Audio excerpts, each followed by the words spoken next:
folks. Happy Friday and welcome to the Freedom from the Press podcast. My name is Jason Robertson. I'm here with my partner in crime, Todd Peterson. Jason, I was typing really fast there. Thanks for joining us today, folks. It is good to have Jason back. Folks, thanks for hanging out with me last Friday as we cruise through all sorts of random topics. Promise Jason's return. Jason's doing great. Happy to have you back, Jason. And folks, we have a hilarious show today because AOC is the face of the Democrat Party. And I don't know, Jason, I couldn't be happier about it. Oh my gosh, I gotta say, this won't last forever. Smarter heads have to prevail on the Democrat side, but we are gonna revel in it like a pig in crap while it's happening. And I gotta say, before we get going, I want to give a huge shout out to Todd for covering my dead weight last week while I was busy getting kidney stones taken out. I appreciate that. You guys had a great show, it sounds like, a lot of fun. And before we get into it too, thank you so much for tuning in. We're on Facebook, YouTube, Twitter, X, and my personal favorite, Rumble. Just so everybody knows, we do an hour-and-a-half show, first hour on all the platforms, last half hour, we do Rumble only. Why do we do Rumble, Todd? Why is Rumble such a go-to for us? Well, number one, we support Rumble. We love what they stand for. We want to give as much traffic and attention to them, but they stand for free speech, Jason. They don't censor you. They are not run by woke gender studies graduates. They're not all these 22-year-old kids that have been turned into activists. They stand up for American principles. They stand by those American principles. Now, we can't say whatever we want over there. You can't be completely outrageous, but you can speak against the regime. You don't have to be worried about getting shut down, have your page nuked, have your followers taken off. Facebook, we stream on Facebook. We got a huge following on Facebook. We'll shout out some of the comments already that are coming in there, but we can't talk about everything there still. It's still not safe, and YouTube doesn't like it. I always tell the story. YouTube took down some of my videos talking about RFK and Fauci. But Rumble is great. Rumble supports free speech, and we want to support Rumble. Absolutely. And, shout out in the Rumble chat. For those who don't know, rumble.com, you find the American Tribune. That's our channel. You'll see us over in the live tab. And but also one last request. Give us a like, give us a comment, give us a share. Todd and I are just two yahoos out here preaching freedom, self-sufficiency, pointing out the media lies. People are being lied to, and half this country is brainwashed because of it. We want to break through that narrative. And hey, K-Gun girl, first check-in over on the Rumble. Good to have you, K-Gun girl. All right, Todd, should we get into it? The new face of the Democrat Party. This was phenomenal. This was from yesterday. AOC and Bernie Sanders are hitting the road to talk about communist ideals, and I just love it. Medicare and Social Security were promises that we as a people have made to each other about the kind of country we are and the kind of society we want to live in. And I don't know about you, Arizona, but I want to live in an America that guarantees health care to every person. I want to live in an America that has a living wage for every person. I want to live in America where you have free speech to express yourself and not be afraid of getting put on a list or deported. But these promises that we've made, they are not promises from politicians to the people, or they're not charity from billionaires to everyday Americans. They are promises we have made to each other. Neighbor to neighbor, friend to friend, teacher to student, family member to family member. That we want to live in a society that is not depraved, not every person for themselves, but all of us standing together. This is the promise that we make to each other as Americans. Oh, I feel dumber, Jason. I feel dumber already. My goodness. Oh, my God. There is so much to unpack here, Todd. Before we do, though, I got to give a couple shout-outs. Paul Reese from Split Rock Coffee. Coffee you can drink all day. Go to splitrockcoffee.com. Hey, Paul watching with his father, 88-year-old father. Welcome aboard, gentlemen. Thanks for watching today. Giddy up. And promo code Todd10. Todd's his own promo code. And we got Dee Dee. Says there was a little bit of a rumble hiccup traveling today. Dee Dee, travel safe. Glad you tuned in. And Facebook starting to pop off. Tina, I can't stand that stupid. We can't say that on Facebook, Tina. Everything that comes out of her mouth is ridiculous. I don't trust any politicians. Way to go, Mark. And ask the Canadians how universal health care is working out for them.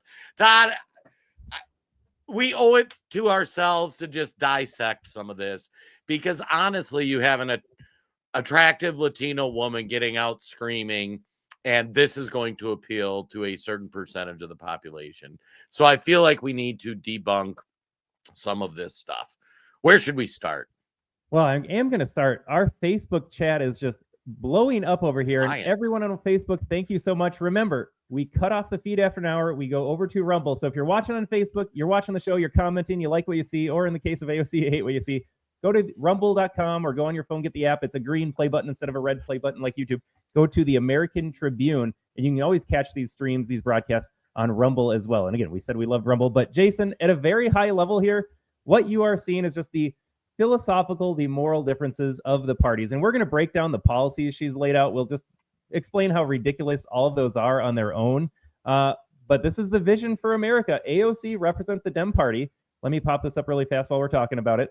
This is who the voters say we want. This is the AOC vision of America. If I vote Democrat, this is where I want to head. I want freebies for everything. I just want all things free because we deserve that and we're a community, and whatever pablum she's out there talking about.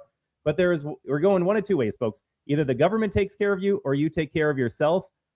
I thought 2024 was as clear as it gets with Trump and Harris's vision for America. Apparently, Dems are not done with that. That distinction wasn't clear enough. They say, no. We're going to take it even further to the left with AOC's vision of the country and what it should do and how it should do things for you. They never explain how the mechanisms work. They never explain how the average person benefits. I know the politicians benefit under that system. But here it is, folks. She laid it all out. Government will just take care of you for the rest of your life. Don't worry about it. It'll all just magically work out. Whereas our vision for America First is you can rely on yourself. You can rely on your family. You can rely on your strengths to achieve great things. I got to say, Ed, just highlight some of the Facebook checks. Ollie, why would anyone listen to those two, AOC and Bernie? They are socialists. Ollie, that's going to be the point that we're going to be breaking down. And Mark, I got to say, Mark says, I would suggest anyone and everyone who's on the internet not watch any app or any podcast or is AOC on the screen. Here's our goal, Mark. We're going to break down why her ideas are terrible and why she's an idiot. And we want you to share this, especially with people you don't politically agree with, so they can start to understand how some of this stuff works. And Rayleigh with like comment of the day, I take care of myself. There is this movement on the Democrat Party, and you see it with Doge and Elon and all the things where they don't think that American citizens can take care of themselves. You can't be self-reliant. You can't, like in Minnesota, they don't think overall parents can feed their kids lunch or be responsible for lunch for their kids. So we need big daddy government to do it. It is a socialist, communist, ridiculous idea. Now they package it up on this like we're caring and nice and we want what's best for everybody. Folks, if you're reliant on the government to feed your kids, you are not doing it right and your life is not better. And I'm not saying there aren't people who hit hard spots in life that don't need to rely on public assistance or help from your community or your church or your neighbors. But I'm saying if that's your blueprint, you're doing it wrong.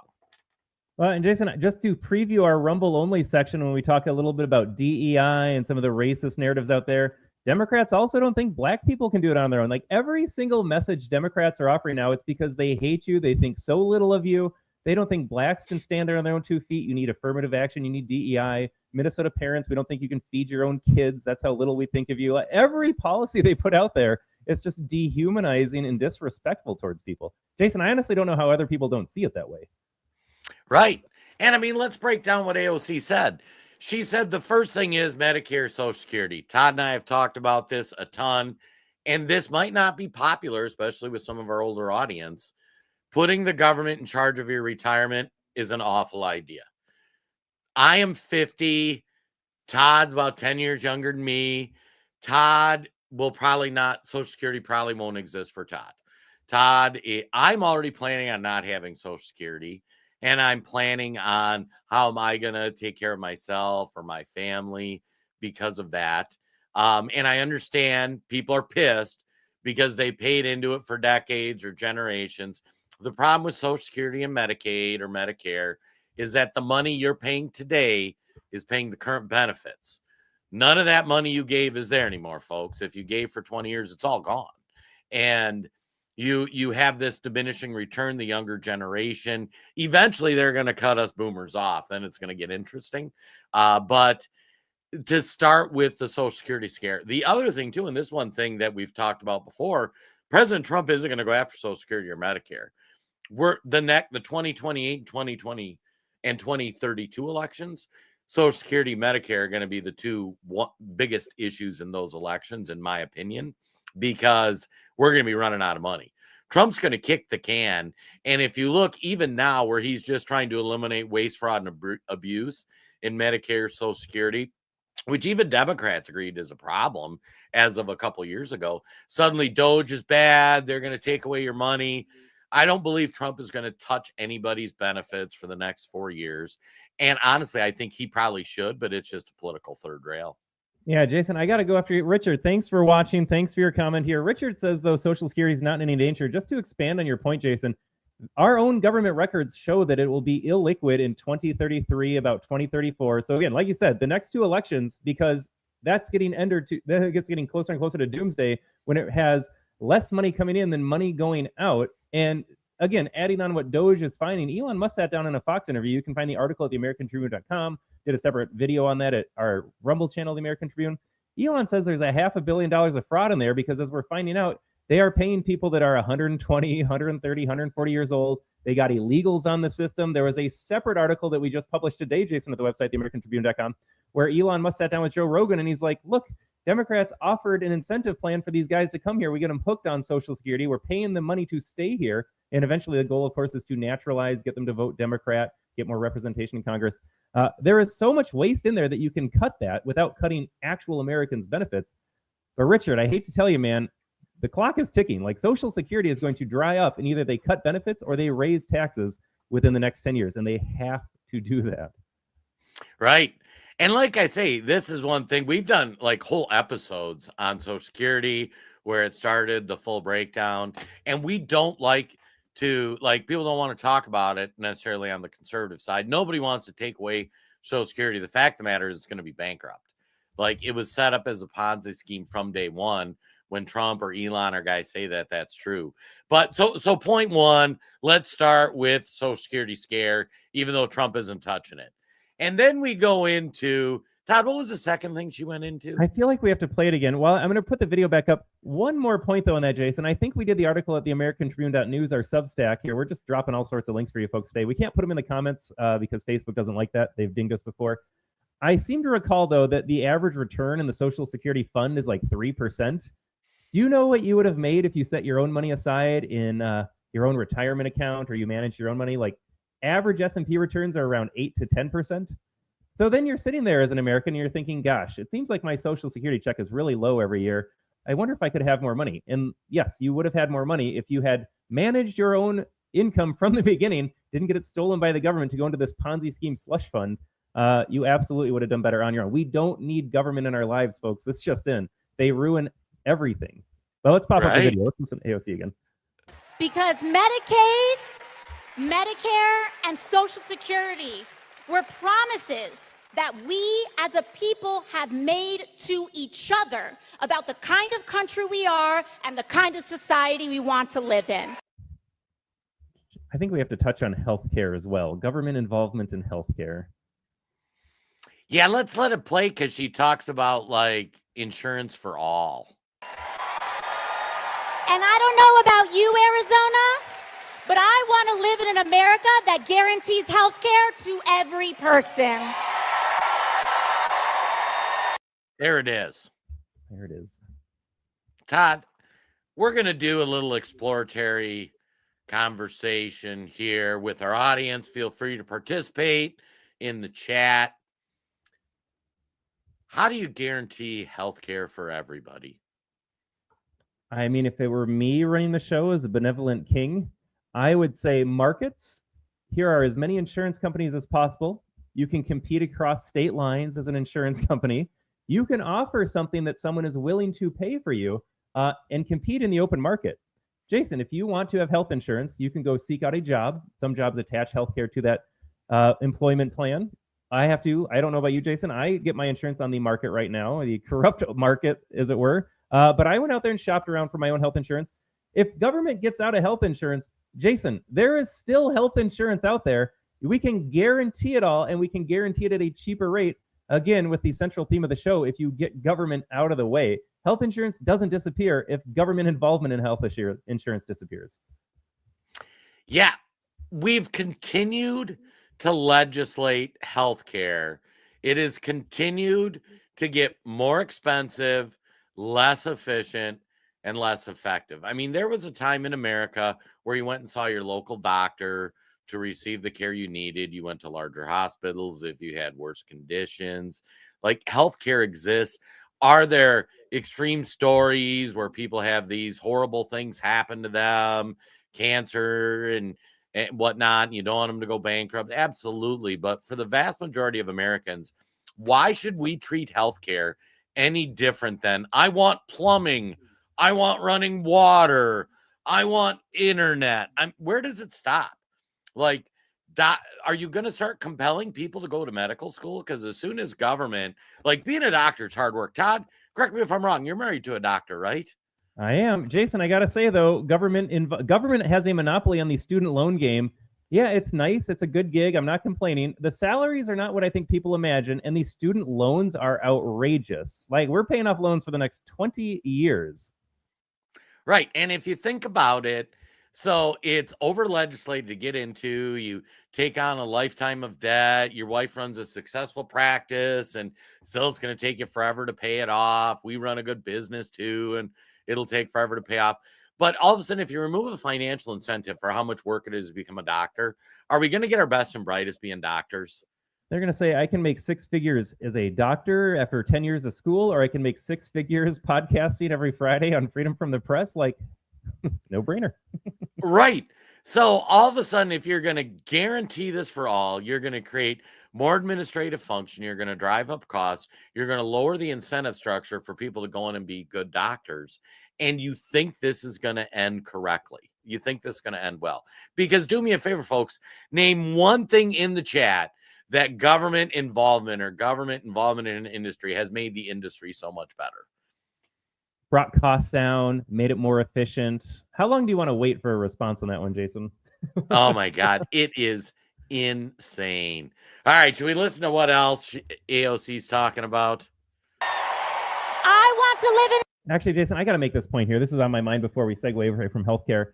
The idea of the right as well. Democrats make everything a human right. You deserve this because you were born and you're breathing. What this boils down to, though, you have a human right if it doesn't steal from someone else. If you're mandating healthcare, for example, as a human right, you are essentially enslaving someone else. You are demanding their time, their labor, their money in order to fulfill this nefarious obligation of a healthcare right for some other individual.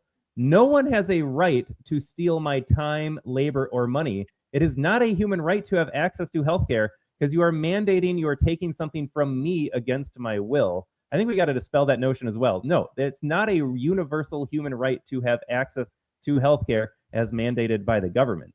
Now, you can go get healthcare on your own without government. We've laid out that case. I loved our comment about Canada. Canada's mandatory health system, Britain's socialized healthcare system. No one would say that they have better health outcomes, shorter waiting times, cheaper medical costs. It is all backwards. This is all backwards.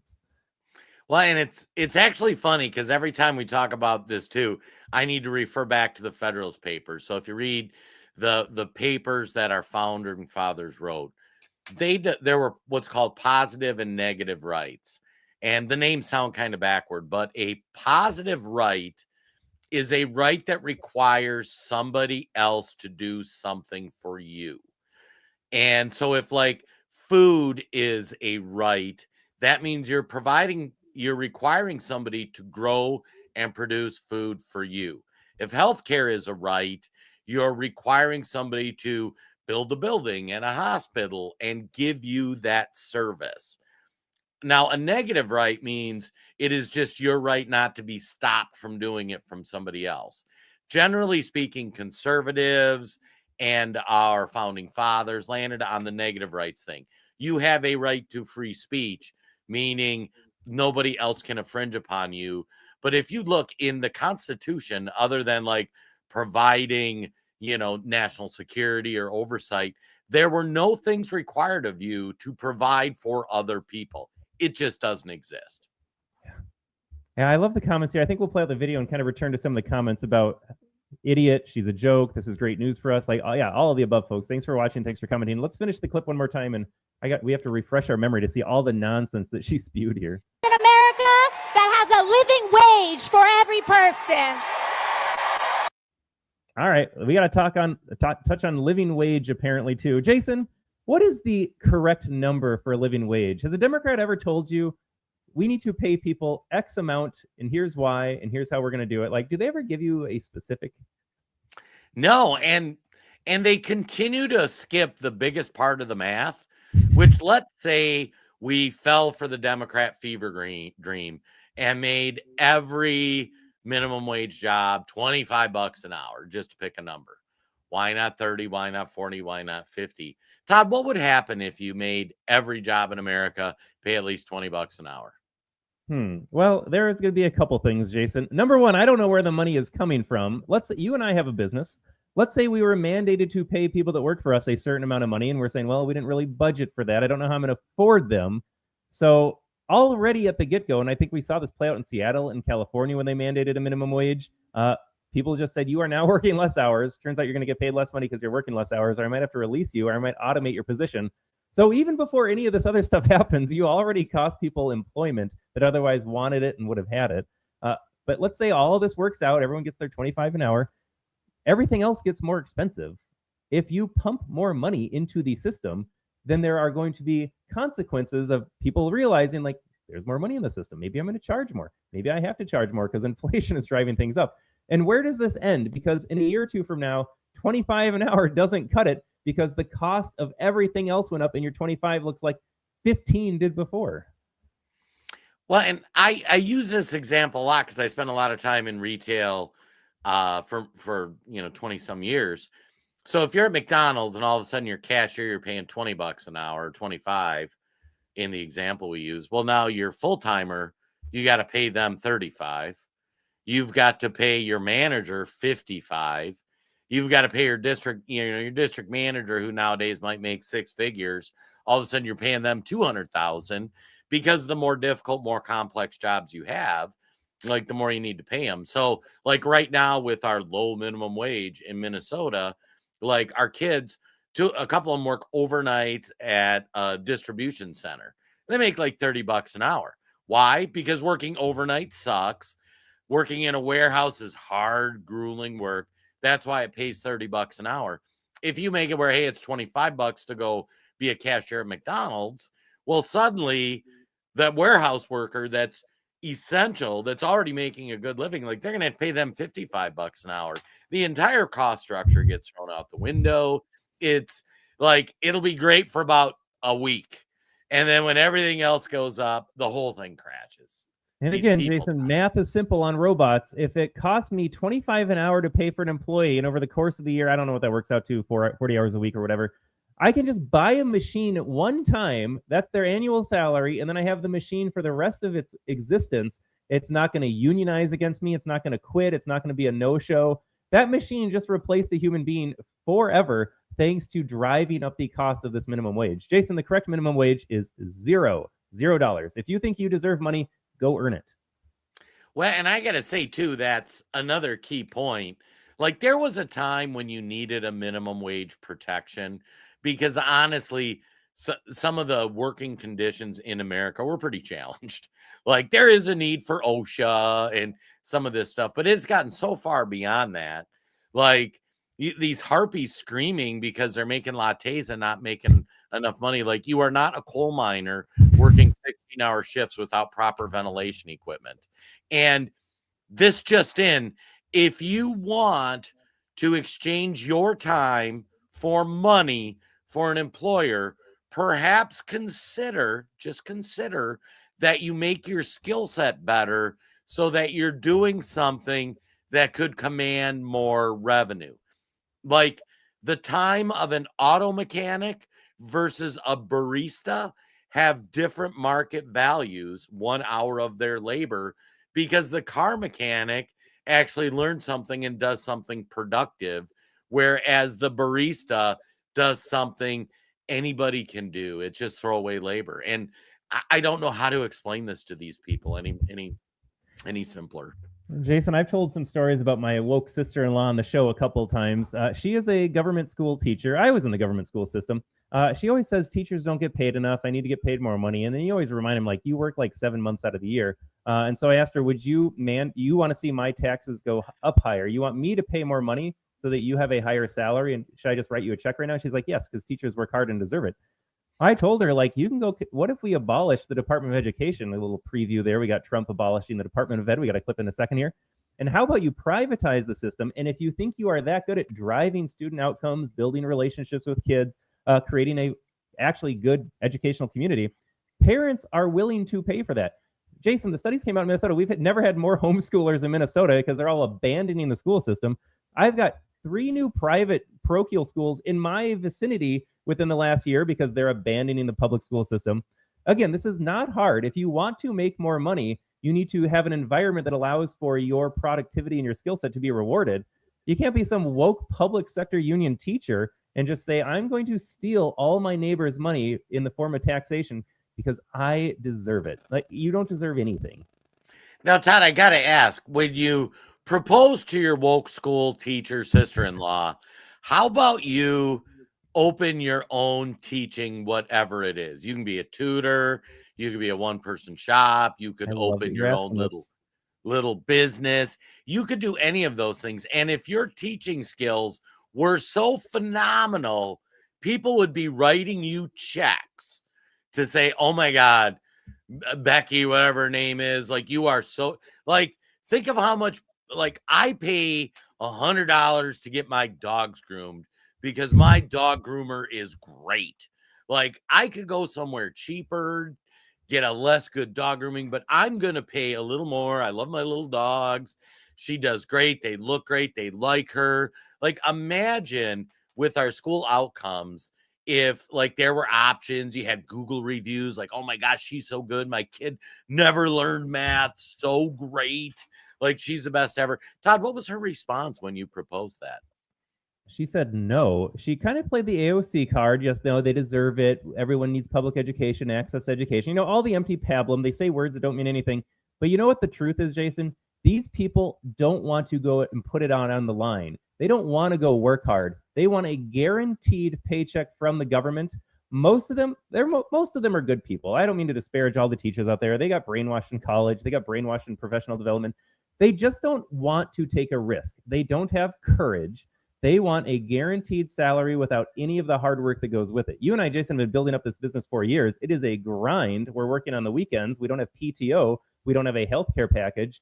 We had to make certain sacrifices in order to just say, we want to build this dream of ours. But at the end of the day, these people just want the easy way out. That's all this is. I want a government check. I don't want to have to think about it. Don't want to take a risk. I want my PTO. I want my time off. You know, I want all of that. She just wants it to be easy. That's all this is. Well, and it's kind of funny. So, you know, family story, you know, the kids, like, one of my goals to pass on to my kids are, I want them not to have to work for people the rest of their life. Like, how do you start a business? How do you do things? Like, it's been the most, Todd and I talk about the business we built together with our other partners. Like, we're so proud. And thank you guys so much. Anybody that subscribes or shares or follows, right down at the bottom there's a subscribe button. A few bucks a month goes a long way for us. But we quit our jobs. We gave up our W-2s to start, like, we want to create content for people, try to share the word. And so the kids, like, it was funny. They were talking about things and they were complaining about Donald Trump. And I'm like, okay, here's the thing. You figure out what your business is. I am going to put up all the money and help you set it up. Like, you be responsible for you. You no longer have to be responsible for some corporate entity that you hate working for. You just need to decide what value you can bring to the world, what a fair exchange of money for that is. Do you want to run a bakery, a cleaning crew, a carpet crew? You know, what do you want to do? And you know, Todd, what I got? I got crickets from the lefties. I got, well, no. We don't want to be responsible for this, but they should pay me more. Sorry, folks. That's not how it works. It's an identical conversation I had with my sister-in-law and you had with them. Yeah, it's right. Just, I don't want to work hard. I'll just be honest. I don't want to work. There it is. Right. All right. Should we see what else? We're only halfway through replaying the clip. Let's keep going. I want to live in America where you have free speech to express yourself and not be afraid of getting put on a list or deported.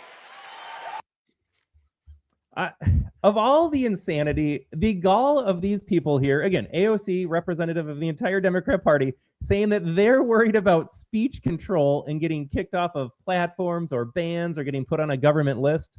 Oh, Jay, I'm going to tell my story again about government list, Jason, but let's talk about free speech for a second. Well, yeah, I got to say, we start our podcast encouraging you to go on to Rumble because we can only talk about certain things on these platforms. Like, we're going to dive into some DEI stuff. We're going to have some open racial discussions about like what Trump, the admin's doing, how the media is framing it.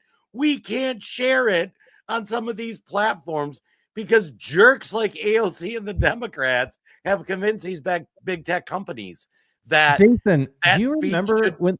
Oh, I cut you off. Finish your thought. No, go for it. Do you remember when the Biden administration worked with big tech companies to control the narratives about a virus the last couple of years? And she's going to go out there and tell you about free speech is under attack. We have been censored so many times on Facebook. Jason, we always tell the story. We had a video of a decrepit Joe Biden, like barely walking on the beach. And we got fact checked for that, even though it was just a video. It was just a video of Joe Biden, no edits, nothing. We just said, here's Joe Biden walking on a beach. And they went, boom, fact check. Joe Biden is fine. Until the debate. Then you could talk about it again. Right.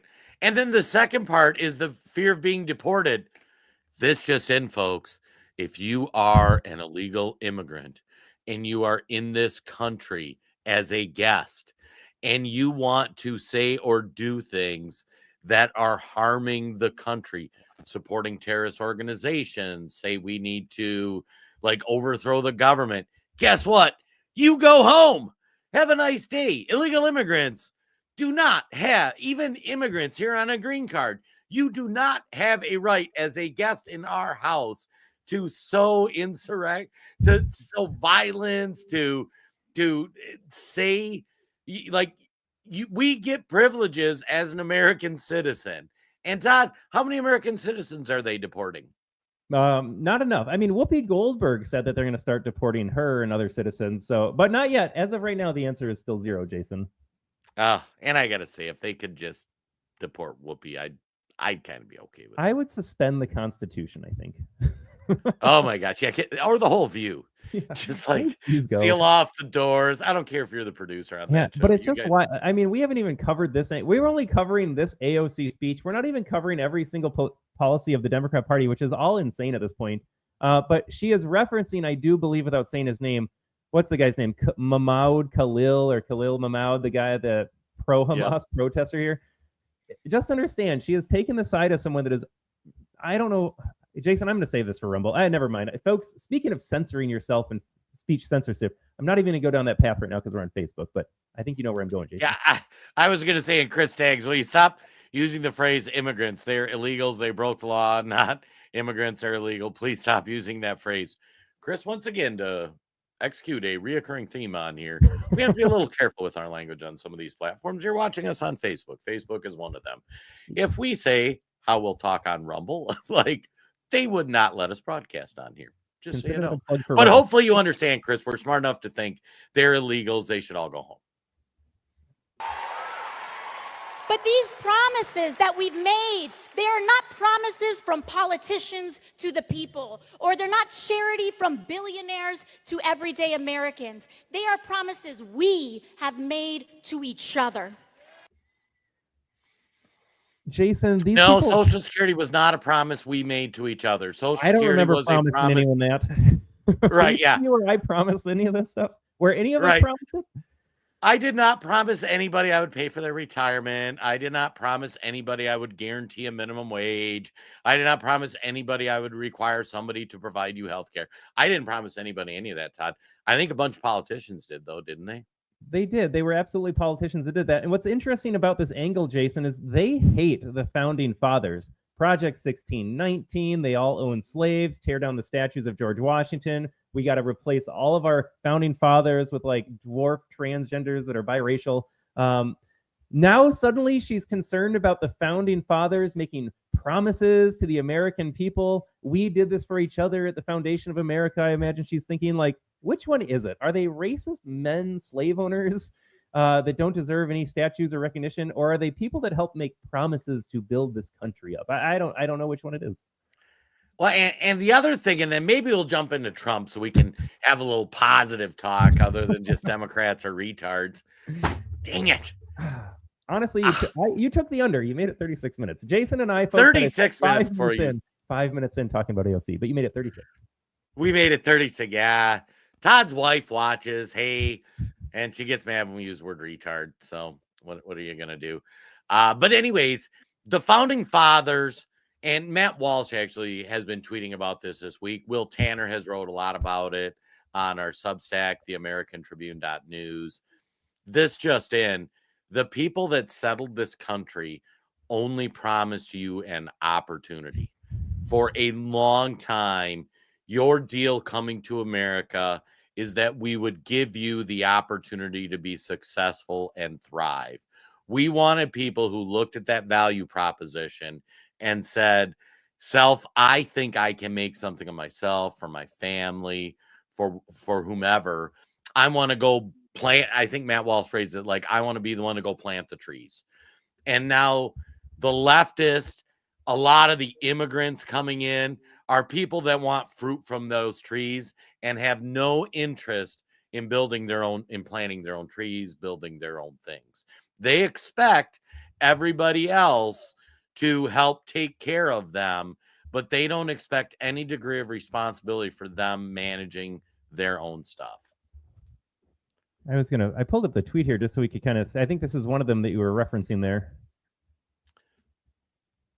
Yeah, there it is. You want to read it? Oh, this is from Matt Walsh over on X. America is not a nation, quote, built by immigrants, end quote. America was built by settlers. There's a difference. Settlers ventured out into the wilderness to build a civilization from scratch. The modern immigrant comes to a place that is already built.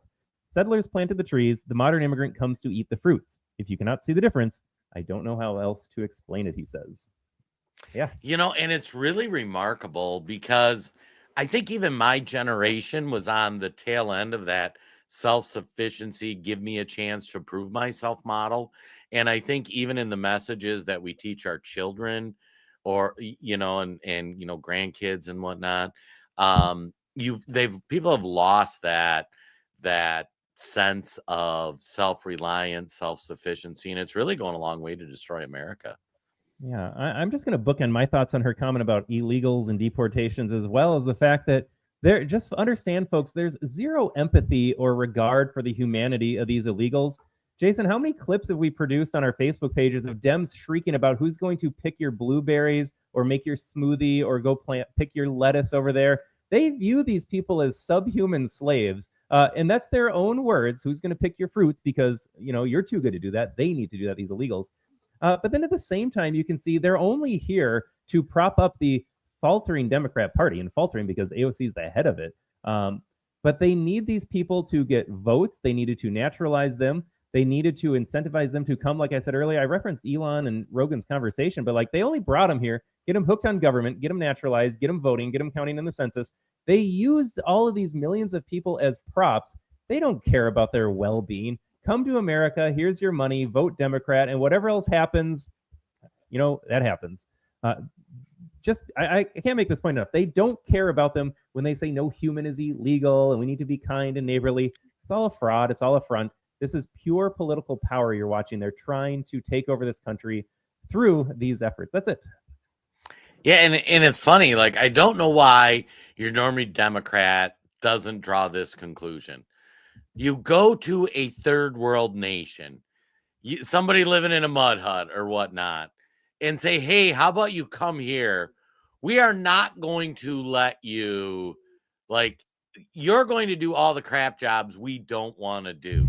Like, our citizenry is like, I'm not doing that. That job sucks and it doesn't pay enough.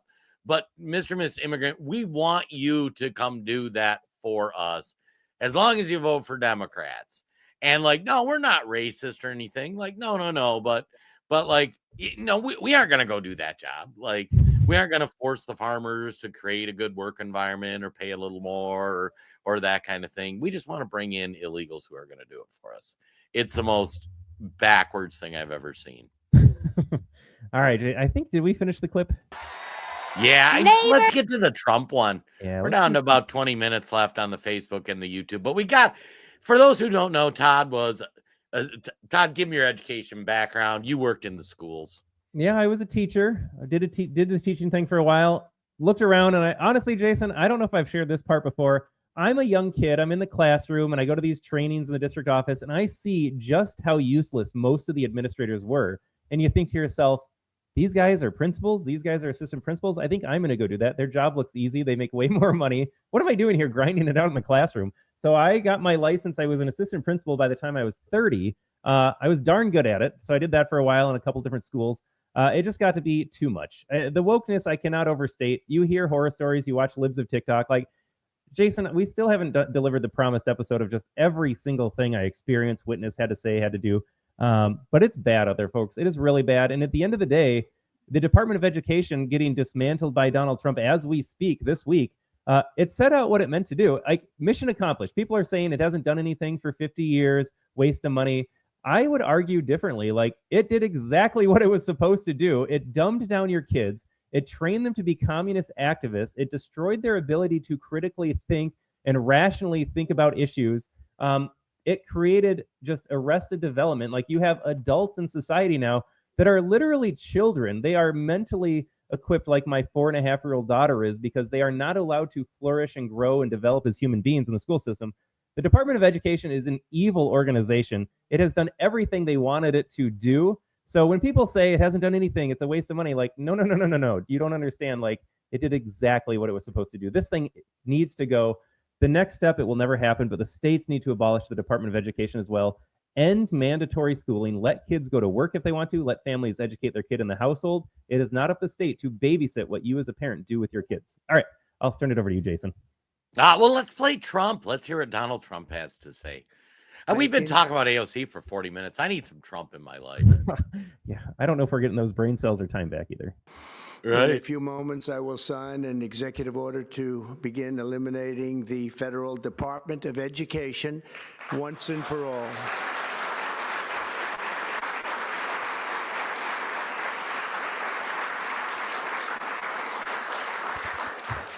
And it sounds strange, doesn't it? Department of Education, we're going to eliminate it. And everybody knows it's right. And the Democrats know it's right, and I hope they're going to be voting for it, because ultimately it may come before them. But everybody knows it's right, and we have to get our children educated. We're not doing well with the world of education in this country, and we haven't for a long time. Promises made, promises kept. Jason, I can only hope, I will get back to education, but here goes the Department of Education. What one is up next on the chopping block? That's all I'm hoping for. I know it's never good enough. Okay, you got rid of that, get rid of another one, but I just want to see these things crumble like dominoes. Yeah, I got to say, so let's talk about the Department of Education. Started by Jimmy Carter. I think the year was 1979. We miss Kev over on the Rumble. He would always know the exact year. He'll fact check us all the time. Yeah, but Department of Education started by Carter to centralize education directions. So what their goal was, how do we take things that are working in one state, not the other, and federalize it? The sales pitch was somebody in this state shouldn't be getting a better education than that state or the other. So they set standard federal guidelines for programs, practices, all that sort of stuff. What has happened is, as the bureaucrats take over the Department of Education and government gets involved, all of a sudden you get just this cascading of bad ideas. from curriculum they teach to how they manage discipline to how they manage. Like, I talk about this, and this was a Bush thing, like No Kids Left Behind, Bush 2, like push that. My wife and I could not hold back our son a grade in school because No Child Left Behind. So it was remarkable. Kid was failing, doing bad, wasn't engaged. Hey, let's hold him back in the 10th grade. You can't do that. And it was funny. I had never looked into it. And then once I heard it, and I'm like, oh my God, this is really real. Like, they really mean No Kid Left Behind. We're going to push your failing kid through school, even if they can't do basic math, reading, any of that stuff. Yeah, no, Jason, I encountered that as well. I had multiple families, whether they were kindergartner. I had a conversation with a 5th grade family, and the family requested retention. And this is the family. And I go back to this, folks. The family knows what's best for their kid. They're having more conversations at home with this kid. They see what's happening, but they would come to me. They said, we'd like to hold back next year. This being like April, May, as we're making classes for the next year. And I had to. I was repeating the district office talking points. You're not allowed to have any free will when you're an employee of the government school system. It's like, no, we don't do retention. And let me tell you why. And you're reading off the talking points like social development gets hindered. They really need to be by their peers. They suffer trauma when they see their friends go on to the next grade level. And you're just reading off all these stupid lists. And at the end of the day, the school system doesn't care if your kid's failing. Just move them on. We don't want to worry about it because the school system, especially when it's kids that are problematic, they don't want to deal with them anymore. The school system's mindset is say, get this kid out of here as fast as you can. It's never about the kid. It is never about the kid. It's funny. I was reminded of, as the Department of Education was kind of going around the interwebs this week, I saw somebody shared a South Park clip, and we can't play it on these platforms, but it was funny because it was these 3 kids like spazzing out, freaking out, not wanting to learn. And they're like, we have this new educational development thing, blah, blah, blah. And the teacher just well back and just whams the kid. Stop crying and study. And the kid's like, start studying. So the next kid that's freaking out does the same thing. Stop goofing around and study. Okay. And then they go up to the 3rd kid. They slap him. He starts crying. Stop crying and now study. And it's like, I don't know what happened when, like, I remember our teachers, like, I mean, they weren't quite to the point of slapping you upside the head, but they weren't too short of it. But even the goals and the expectations were different. When I graduated school in whatever year it was, 1991 or 2, like, I knew multivariable calculus. I knew how to build basic things because of shop. I knew how to do my taxes because we learned that. I even learned how to cook and sew buttons in home ec. Like, I learned some life skills. I learned a lot of different things, learned about civics, that kind of thing. You get these kids out now, and if you're like, sew a button and do your taxes, they're like, oh, like, they are completely at a loss. But they can tell you that America's a racist society. Like, it is mind-boggling what kids are unable to do. I worked in Brooklyn Center, first ring suburb of Minneapolis. Let's just call it a diverse community. We had kids in my elementary school. We'd move them on to middle school in 5th grade. Couldn't read, couldn't write their name in some cases. Not all, but one is too many. But can't send them on as readers. But they learned a couple things. They learned they can get away with pretty much anything in school because you are not allowed to provide consequences.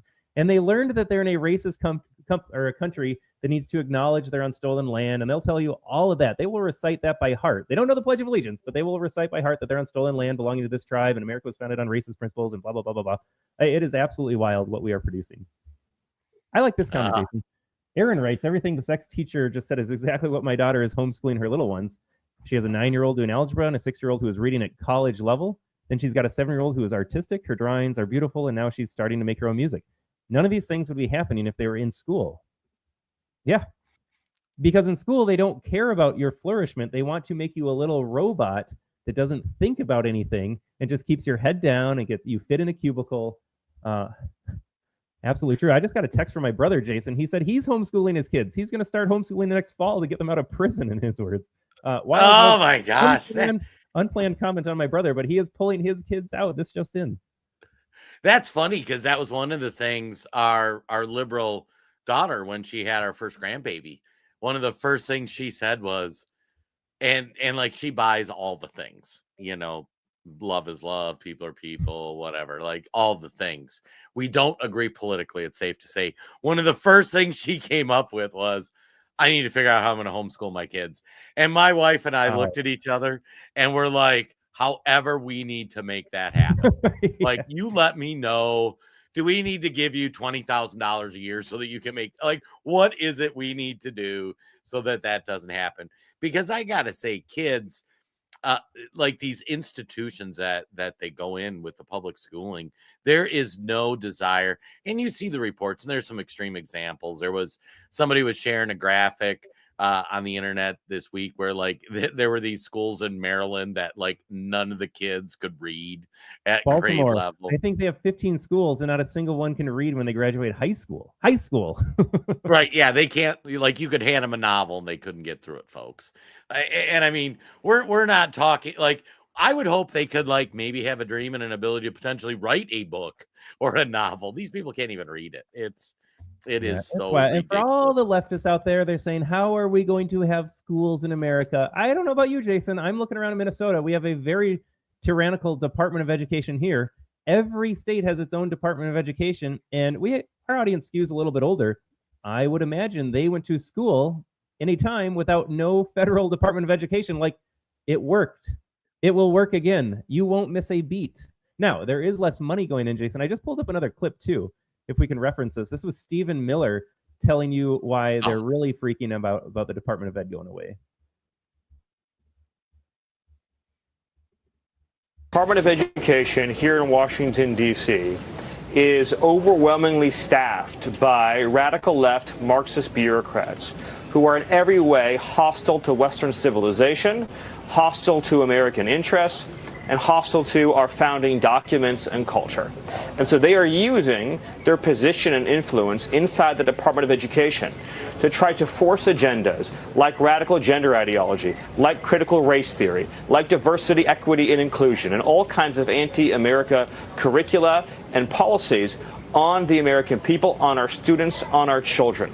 So it's taking away from parents the ability to control and direct the education of their own kids, of their own families.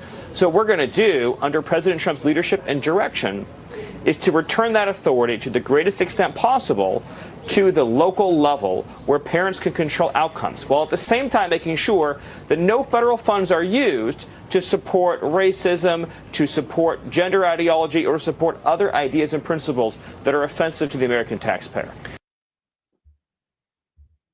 He said it so much better than we did in our rambling and ranting.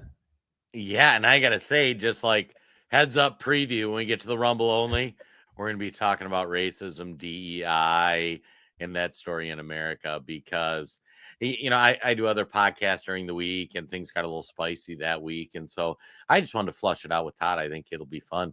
But Stephen Miller's absolutely right. It is 100% okay and appropriate for Minnesota to teach one curriculum, and California teach another, and Kentucky teach another, and Tennessee teach another, and all these states teach another. And if you don't like it, you would have the ability to change that curriculum on a local level. That would involve you as a parent getting involved in your school, in your school board. You could not just count on big daddy government. You would actually have to get off your ass and go do something to help change and make it better. If you think you need to spend more money, your locality can choose to spend more money on schools.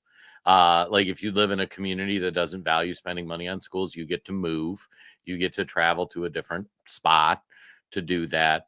And even though the money is getting pulled out of the federal government, oh God, K-Gun Girl. K-Gun Girl, we might disagree. So that's why we don't want to talk. But anyways, so if you look at what's happening, and like in Minnesota, 10% of school funding is determined by the federal government, but they control like 100% of what happens in schools or curriculum or any of this No Kids Left Behind, that kind of thing. And I mean, that's just a bad value proposition. Like, why would you defer to a federal government and we've done it long enough, since like the 80s? I mean, you're talking 40 years of doing this, and there's been no improvement in outcome of the educational results of our kids. Yeah, it's a failure. It needs to go away. Yeah, and how can anyone claim this is a bad thing?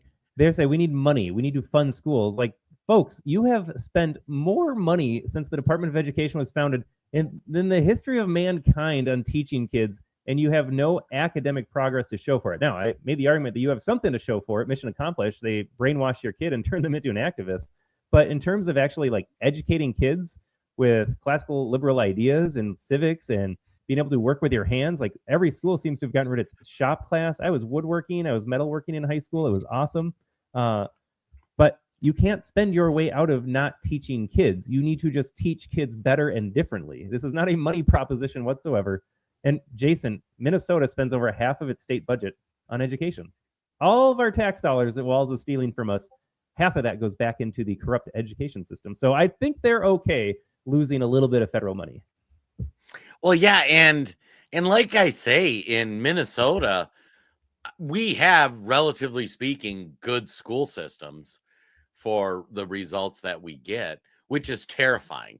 Because my kids going through school, I'm like, this is not good education. And actually, my son, like by 10th grade, he was going to the community college to take classes at the community college because, like, I pushed him, and I mean, don't get me wrong, there was some friction with that.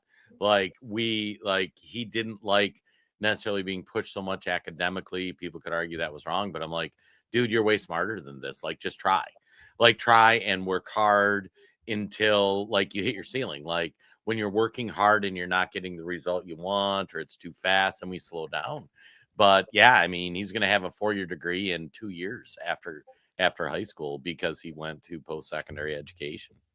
And Jason, what you said is really powerful when it comes to education. I'm convinced there's really no such thing as a good public school. There is a better community of like-minded families with it maybe share values, whether it's education, the income they've earned, the jobs that they seek out to do. When you send kids from healthier home environments to the same school, that will become a better school because you're not dealing with shenanigans. You're not dealing with kids that got neglected for 5 years. Because honestly, at the end of the day, no amount of public school system or even private school system can make up for the time that you have with your kid between the ages of 0 and 5. If you are not reading to your kid, talking to your kid like an adult, spending time with them, getting to know them, if they're on a screen, if you're yelling at them, if they're watching mom and dad yell at each other, good luck. That kid's going to go to kindergarten and is set up on a path of disaster. No amount of Department of Education at the federal or state level or funding is going to change that outcome. It all comes back to the parents. Love your kid, read to your kid, talk to your kid, and the rest will take care of itself on that trajectory. But Jason, you said you were involved in your son's life, and look what happened. You pushed him, and look where he is. Absolutely. Oh, Todd, I am so glad it's the golden age and Donald Trump is. It's only been 2 months. Oh my God. Well, and we'll talk about this a little bit more on the Rumble side too. But with these fire bombings of Teslas, all the things that are happening to Teslas, one, hopefully we can conclude climate change was a joke. But two, this stuff's going to keep ramping up. And like I've been cautioning people, look back, Summer of Love 2020. Like if you would have thought in 2016 that we'd be having race riots in the Summer of Love, like people would have said, you're nuts, folks, things are going to get wild. And we're going to talk about part of how that's going to happen with the race communists coming out, pitting people against each other, taking these inane racial fights. But we're going to have to talk about that on the flip side because Facebook, YouTube, they wouldn't like that conversation. I don't like that.